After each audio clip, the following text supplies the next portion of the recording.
Malayalam Bigg Boss season 7 live updation നോക്കാം.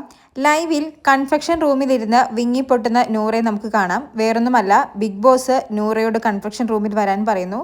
എന്നിട്ട് big boss നൂറയോട് ചോദിക്കുന്നു, എങ്ങനെയാണ് സ്വയം വിലയിരുത്തുന്നത്? നല്ല രീതിയിൽ തന്നെ ഞാൻ ഗെയിം കളിക്കുന്നുണ്ടെന്നൊക്കെ നൂറ പറയുന്നു. ഞാൻ ഗ്രൂപ്പ് കളിക്കാൻ നിൽക്കുന്നില്ല, ഗെയിം വരുന്ന സമയത്ത് ഇൻഡിവിജ്വലായി തന്നെ നിൽക്കുന്നുണ്ട്. പിന്നെ എന്തെങ്കിലും ഒപ്പീനിയൻ വേണ്ട സമയത്ത് എൻ്റെ പാർട്ട്ണറായ ആദിലയോടും പിന്നെ ക്ലോസ് ആയിട്ടുള്ളവരോടും സംസാരിക്കുന്നുണ്ട്. പക്ഷേ ഗെയിമിൽ ഞാൻ ഗ്രൂപ്പിസം കളിക്കാറില്ല. ചില സമയങ്ങളിൽ ഞാൻ ഡൗൺ ആയി പോകാറുണ്ടെങ്കിലും തിരിച്ചു വരാറുണ്ടെന്നൊക്കെയാണ് നൂറ പറയുന്നത്. പിന്നെ നൂറയുടെ ബെസ്റ്റ് ഫ്രണ്ട് ആരാണെന്ന് ചോദിക്കുന്നു. അനുമോളുടെ പേരാണ് നൂറ പറയുന്നത്. ആരെയെങ്കിലും മിസ് ചെയ്യുന്നുണ്ടോ എന്ന് ബിഗ് ബോസ് ചോദിക്കുമ്പോൾ എനിക്ക് എൻ്റെ അനിയനെ ഒരുപാട് മിസ് ചെയ്യുന്നുണ്ടെന്നാണ് നൂറ പറയുന്നത്.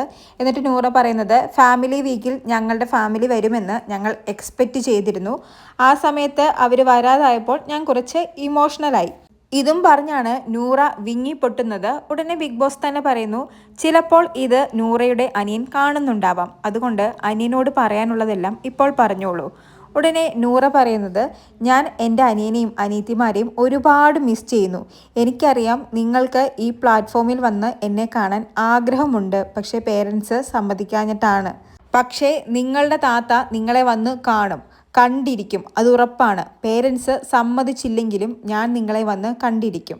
പിന്നെ അനിയനോട് എനിക്ക് പറയാനുള്ളത്, പേരൻസ് എന്തോരം മിസ്അണ്ടർസ്റ്റാൻഡിങ്ങും ടോക്സിസിറ്റിയൊക്കെയാണ് നിന്നിൽ കുത്തിവെക്കുന്നതെന്ന് എനിക്കറിയാം. അവർ എന്തൊക്കെ പറഞ്ഞു തന്നാലും അതൊക്കെ തെറ്റാണ്.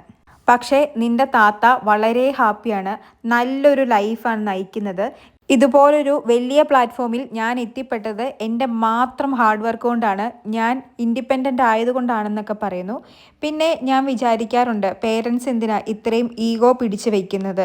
ഞാനൊരാളെ ഇഷ്ടപ്പെട്ടു എന്നല്ലേ ഉള്ളൂ, അല്ലാതെ ക്രിമിനൽ കുറ്റമൊന്നും അല്ലല്ലോ ചെയ്തത്. എന്നിട്ട് നൂറ പറയുന്നുണ്ട്, മറുവ, മിന്നു, സോനു, റീനു, നിങ്ങളെല്ലാവരെയും ഞാൻ ഒരുപാട് മിസ് ചെയ്യുന്നുണ്ട്, ലവ് യു ഉമ്മ എന്നൊക്കെ പറയുന്നു. ഇതിൽ മറുവ എന്ന് പറയുന്നത് ആദിലയുടെ സിബ്ലിങ്സ് ആണ്. ബാക്കി 3 പേരുമാണ് നൂറയുടെ അനിയത്തിയും അനിയന്മാരുമെല്ലാം. അങ്ങനെ ഈ ഒരു ബിഗ് ബോസ് ഷോയിലൂടെ നൂറയുടെ അനിയനോട് പറയാനുള്ളതെല്ലാം പറഞ്ഞിരിക്കുകയാണ്. സങ്കടപ്പെടാതെ ഗെയിമിൽ ശ്രദ്ധിക്കൂ എന്ന് പറഞ്ഞ് ബിഗ് ബോസും നൂറയെ മോട്ടിവേറ്റ് ചെയ്യുന്നുണ്ട്. കൂടുതൽ ലൈവ് അപ്ഡേറ്റുകളുമായി വീണ്ടും വരാം.